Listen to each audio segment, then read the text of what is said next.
Andrei, nou net in die WP gespeel, dis die derde wedstryd van die dag gewees, dis 'n lang dag gewees.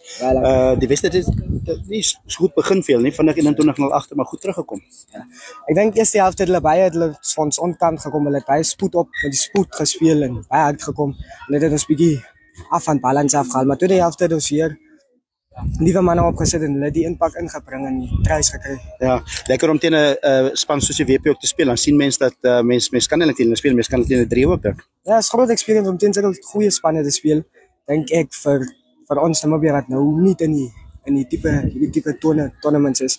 So ek dink dit is 'n goeie experience en uitdaging wat dit vir ons as spelers gee. Ja, sommer net die voorreg om Namibia te speel, die jou land te verteenwoordig.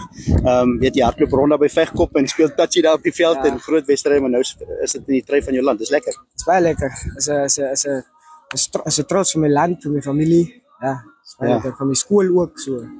Ja, dis maar net bly om hier te wees en op so veld te speel en teen sulke spelers. Ja, dis lekker toernooi. So laastens span gees, julle span trek hulle lekker saam. Dit mekaar nou 'n bietjie meer leer ken nou hulle sal dag. Ja, ons ken nou mekaar se name, mekaar se slegte dinge, goeie dinge, so.